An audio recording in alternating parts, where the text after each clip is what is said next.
65% de los votos de las personas que están inscritas en el registro electoral para poder votar. ¿Por qué era tan importante esa elección? 112 diputados logra la mesa de la Unidad Democrática. ¿Por qué era importante lograr esa mayoría? Hay dos mayorías, una que es dos mayorías calificadas, las 3/5 partes, que son 100 diputados. Esto lo anoté para que tengamos claro por qué era importante la elección del 6 de diciembre de 2015. Con ello, las 3/5 partes podrían tomarse o realizarse votos de censura al vicepresidente de la República y a los ministros. Además, sancionar leyes habilitantes. Pero las 2/3 partes, que son 111 diputados, la Mesa de la Unidad logró uno más, 112. ¿Por qué era importante esa mayoría? Bueno, porque a través de ese número de diputados podrían activarse referendos aprobatorios de leyes o tratados internacionales, aprobación de la separación del cargo de diputados, leyes orgánicas, remoción de los magistrados del Tribunal Supremo de Justicia, designación de rectores del CNE, además de la designación del poder moral, fiscal, contralor y defensor del pueblo, aprobación de reforma constitucional y además convocatoria a Asamblea Nacional Constituyente.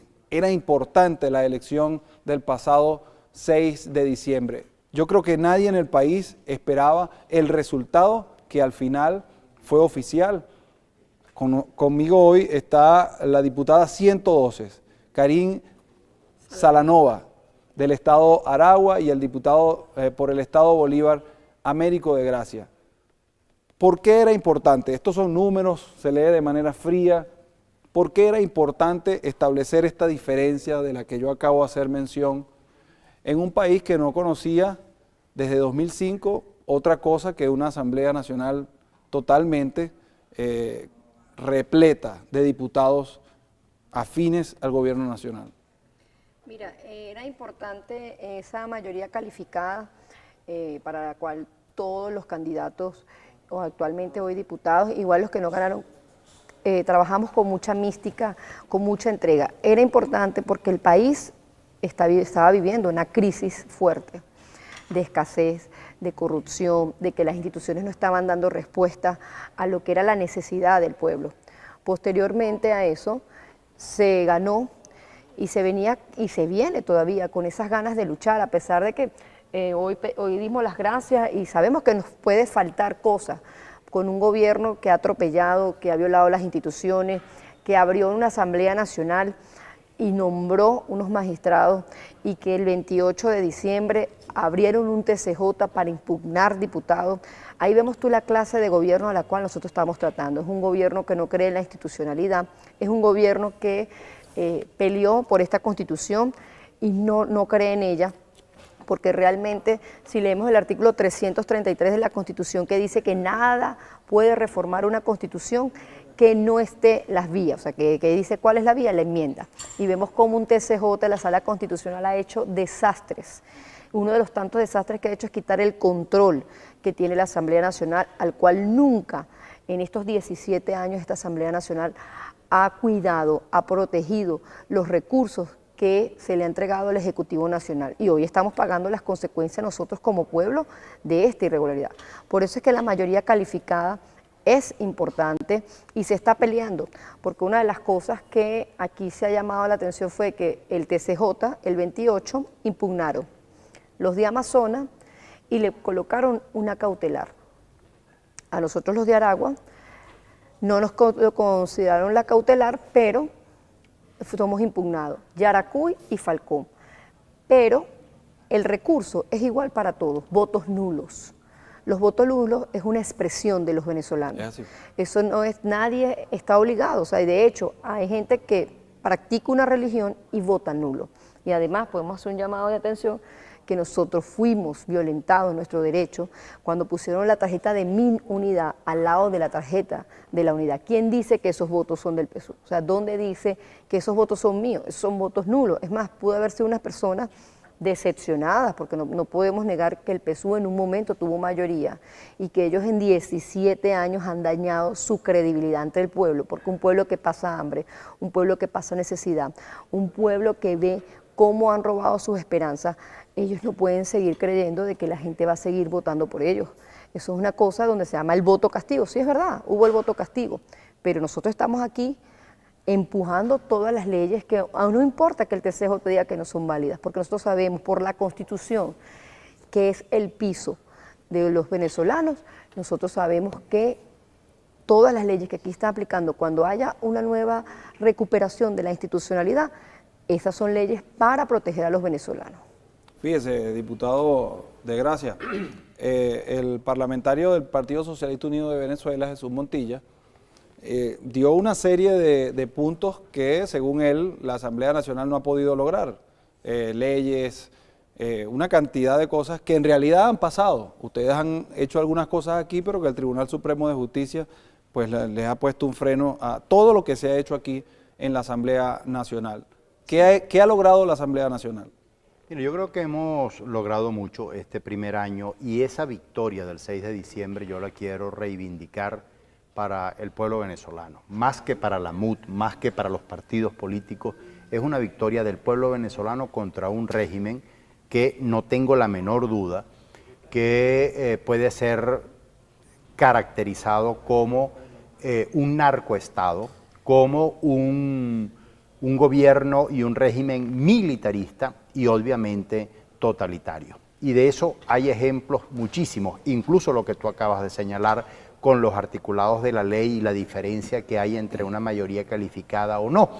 Todo eso que aparece en la Constitución y aparece en las leyes de la República, para los efectos del régimen no son más que artículos, leyes y constituciones de utilería. Si funcionan para mí, va bien. Si no, de lo contrario, yo las puedo modificar, vapulear, me las ingenio para neutralizar, para invalidar, para inhabilitar candidatos, diputados, gobernadores, poner preso, invalidar diputados como el caso del Amazonas, hacer uso de los poderes, etcétera. El mismo hecho en lo que han convertido a las Fuerzas Armadas, lo que han convertido a PDVSA o las relaciones internacionales, y valga la cuña para Capitolio TV, lo que han convertido a la televisión oficial, un capítulo de propaganda político, partidista, común, vulgar y silvestre. Y yo hago un reconocimiento a Capitolio TV por intentar al menos abrir un espacio. Por ejemplo, en Antena ANTV, no solamente que nosotros no éramos entrevistados, sino que éramos vilipendiados públicamente, a diario, constantemente, burlándose, comiquitas, cosas, o sea, toda una parafernalia propagandística, cosa que obviamente no ha ocurrido con Capitolio TV en relación a los adversarios y que por supuesto pueden hablar.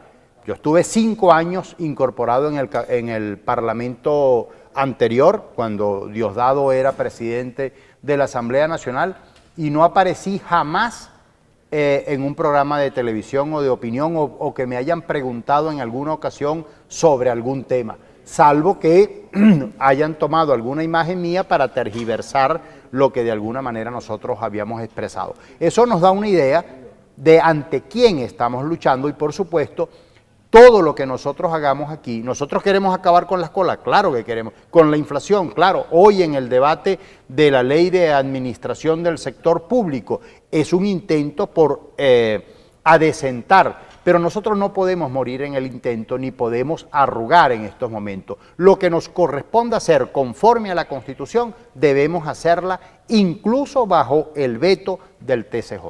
Fíjese, yo me voy a colocar como abogado del diablo. Correcto.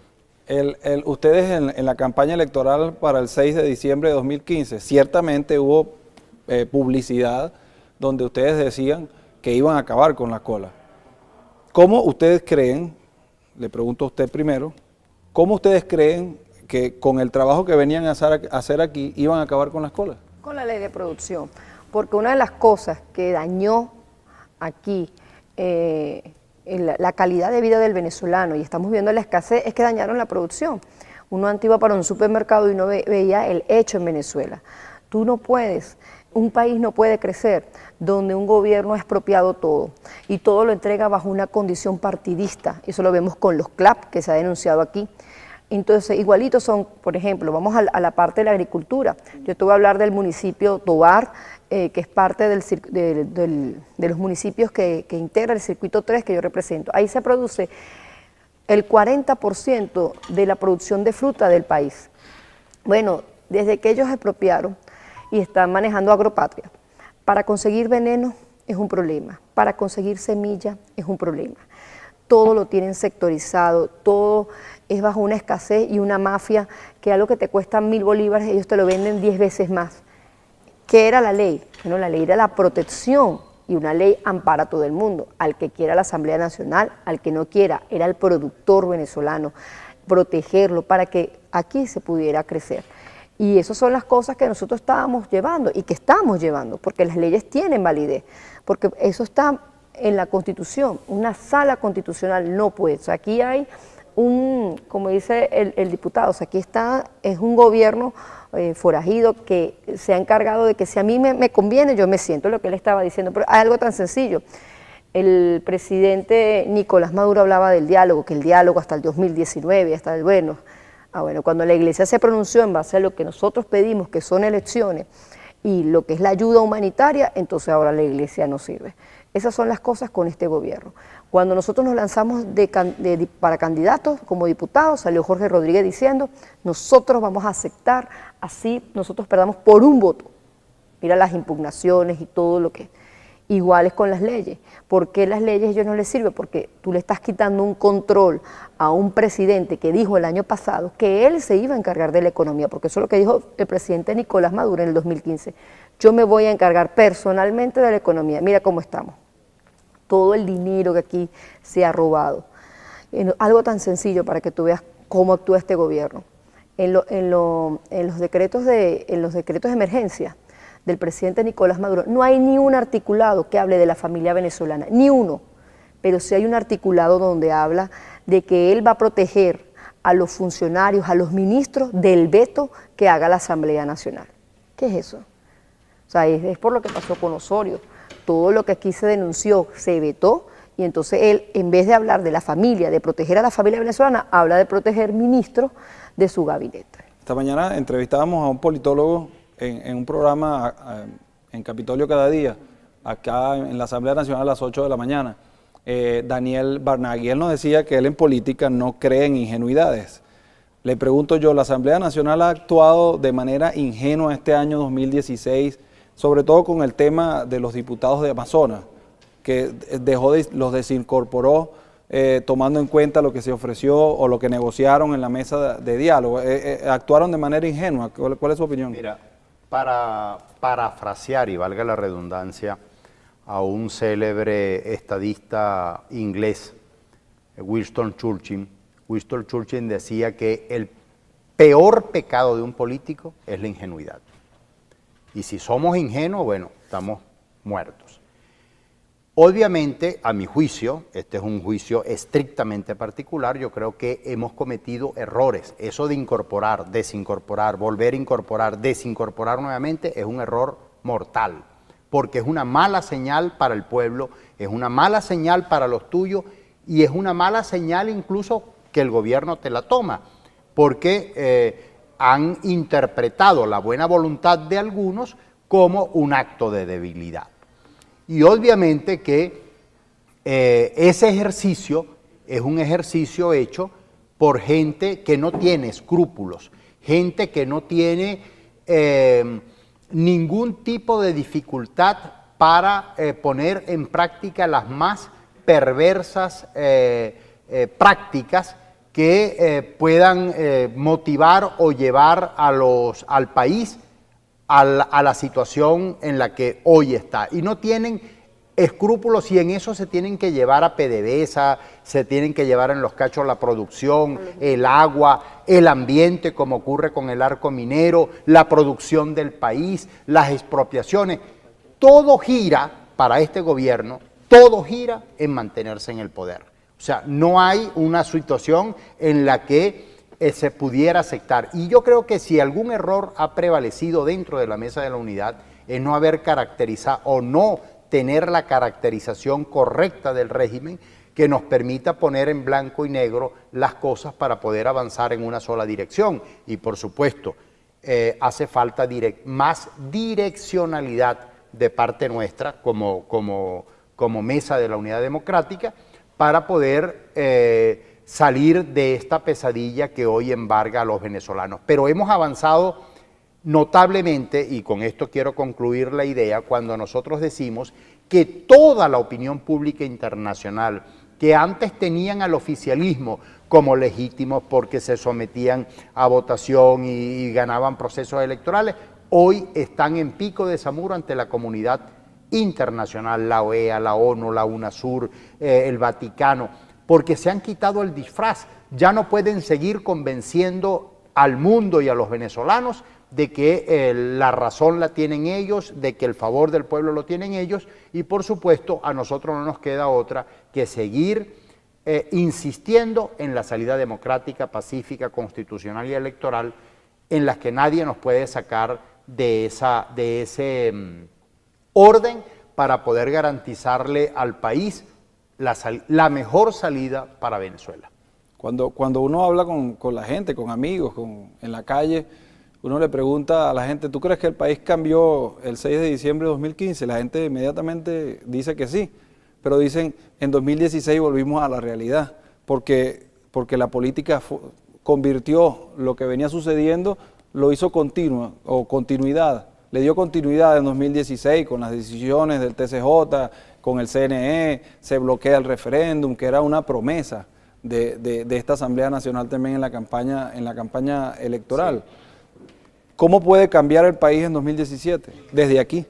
Mira, todos los que estamos aquí y nos sentamos como diputados, estamos cada uno en su circuito trabajando. Y el cambio tiene que ser, por ejemplo, yo tengo la responsabilidad en Aragua y en especial en mi circuito 3, en acompañar a todos los aragüeños que están ahorita sufriendo por la inseguridad, por la escasez, porque de verdad en la parte de salud estamos raspados. Esa es mi función y de ahí, de ese acompañamiento, ir empujando lo que está diciendo el diputado Américo. Vamos a empujar lo que es una salida democrática, porque aquí, y es el llamado que se le hace a todos los venezolanos, no perder la esperanza, porque realmente el problema es el gobierno. Aquí no son las leyes, no, aquí el problema es Nicolás Maduro. Nicolás Maduro nos está robando las navidades, Nicolás Maduro, la inseguridad subió. De hecho, tanto así que todo lo que sale en los programas de Venezolana Televisión son cifras cuando el presidente Chávez estaba vivo, no sea irresponsable. Una de las cosas que le llama a usted las Naciones Unidas, salimos raspados en el EPU, porque ustedes no presentan cifras, ustedes secuestraron las cifras. Algo tan sencillo. Nosotros no sabemos, una cosa que es mundial, los 1000 días de un niño. Esos son fundamentales, porque en esos 1000 días, si ellos están desnutridos, el daño es para toda su vida. Bueno, el gobierno debería estar practicando eso. Nosotros no sabemos si se hace, si no se hace, si nuestros niños son atendidos. El alto índice de desnutrición, ¿cómo lo sabemos nosotros? A través de los medios de comunicación, los cuales ellos dicen que no. Y hay una sentencia del TCJ, entonces vamos a aplicar, ¿no? Lo que es bueno para el pavo es bueno para la pava, de que todo lo que se publique en medios de comunicación son hechos notorios.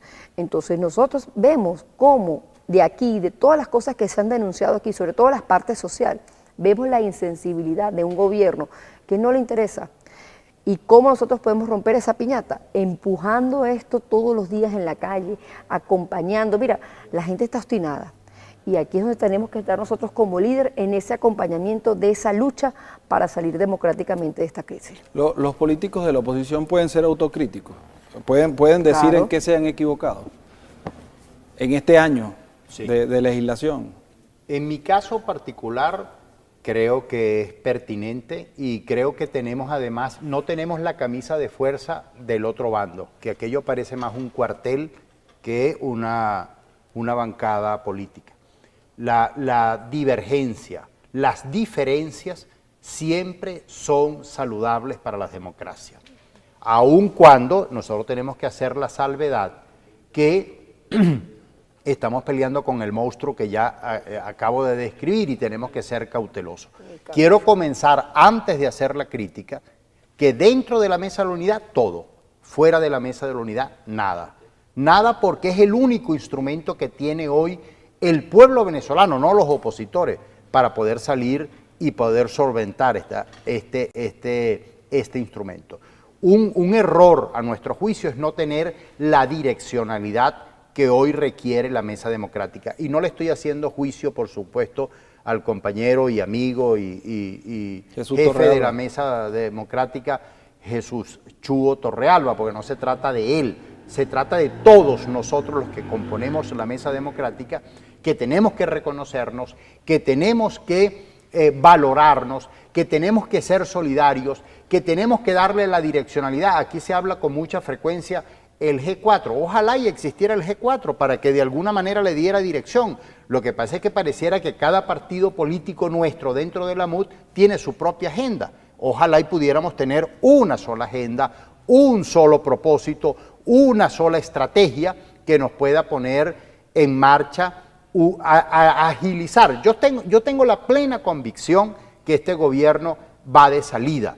El asunto es que no podemos estar o seguir diciendo eso es para mañana, eso es el 23 de enero, eso es el 4, no, porque eso es absolutamente irresponsable. Eso es vender una falta expectativa. Crear falsas expectativas y además nosotros no somos ni magos ni estamos peleando con mocho. Entonces tenemos que ser lo suficientemente francos. Lo de los diputados de la Asamblea Nacional de Amazonas creo que es un error. Por ejemplo, nosotros hemos debatido suficientemente internamente el tema. Una cosa es que el TCJ sentencie que, mira, ustedes están destituidos, por esta razón, y otra cosa es que nosotros nos autoeximamos de tenerlos a ellos en la Cámara. La lectura que se le da en la calle es distinta. Y adicionalmente a eso, si en algún momento hubo fraude en el supuesto negado en Amazonas, ¿en cuáles mesas? ¿En cuáles centros electorales? Eso es significativo en relación a los números o a los cómputos finales. Y en el supuesto de que se fuesen a repetir, no pueden ser en las 246, ni pueden descalificar, porque aquí ha habido antecedentes judiciales en relación y jurisprudencia en relación a la materia. No es la primera impugnación que se da de alguna victoria en algún caso. Ha habido gobernadores, ha habido alcaldes, ha habido diputados, y van expresamente a las mesas donde hubo el supuesto fraude y al final se resolvió electoralmente sin desincorporar al alcalde, al gobernador o al diputado cuestionado. ¿Por qué aquí vamos a cambiar las reglas? Porque la Constitución y las leyes de la República para el TCJ, para el Consejo Nacional Electoral y para el régimen son temas de utilería que lo usan para su beneficio. Y en eso yo creo que la oposición, nosotros los factores democráticos, no le podemos hacer concesiones al régimen. Interesante su reflexión, porque yo, por ejemplo, tuve la oportunidad de ver la demanda de Enrique Capriles cuando las elecciones presidenciales en la mesa del magistrado. El magistrado me explicaba con sus argumentos.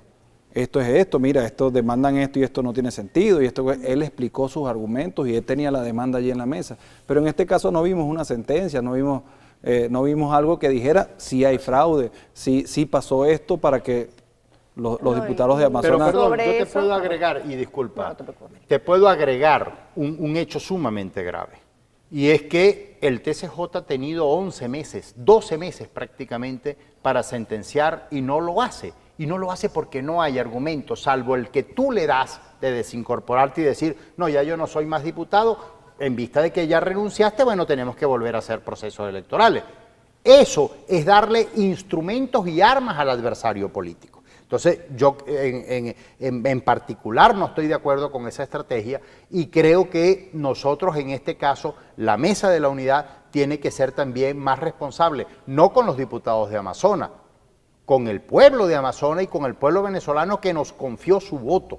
De manera que aquí nosotros seguimos teniendo 112 diputados y tenemos que seguir teniendo la mayoría y tenemos que aprobarlo del TCJ y tenemos que aprobarlo del Consejo Nacional Electoral, indistintamente si ellos mañana lo acaten. Pero esos son los magistrados y esos son los rectores que al final tendrán que tener la responsabilidad a futuro más temprano que tarde, de dirigir esos organismos conforme a la Constitución. No, Fíjese. y hay algo que para que tú te hablaste de las demandas. El CNE se pronunció sobre Amazonas, sobre Falcón, sobre Yaracuy y sobre Aragua. Y claramente dice desestimar el recurso. O sea que Nicolás Maduro no solamente está desconociendo la proclamación, la juramentación, sino también está desconociendo el informe que presentó el CNE. O sea que tú estás desconociendo dos poderes, porque el CNE se pronunció y el CNE dijo claramente tú tienes que desestimar esos recursos.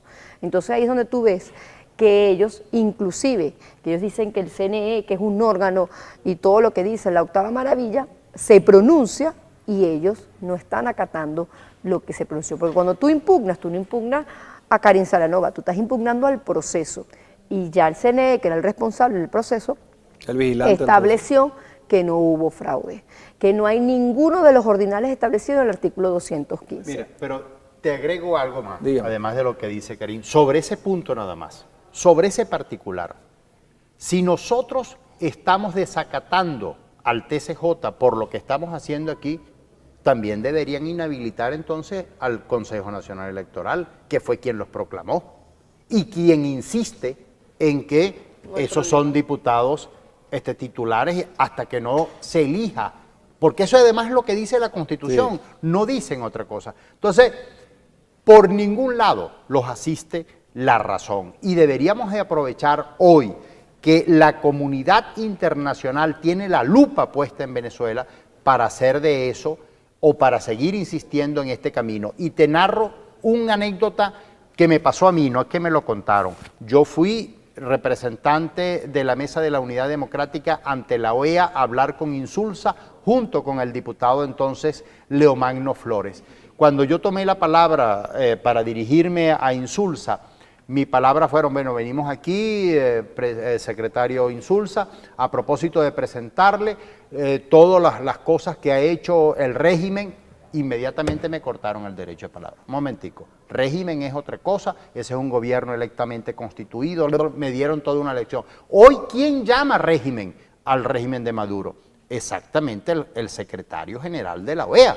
O sea, hemos avanzado. Lo que pasa es que para la opinión pública quizás esos no son los avances que nosotros deseáramos. Deseáramos es el avance de tener comida, de tener hospitales, de tener medicinas, de tener esto, pero para tener todo eso necesario es cambiar el gobierno. Fíjense, nos quedan un par de minutos. Quisiera un minuto de usted y un minuto de usted. Vamos a darle los dos a ella, que le he robado ya el derecho de palabra dos Es veces. que quisiera ver sus dos interpretaciones. Los chilenos, luego de transitar por una horrenda, la voy a calificar, horrenda dictadura, llegaron a una coalición entre partidos, entre factores políticos que querían salir de eso.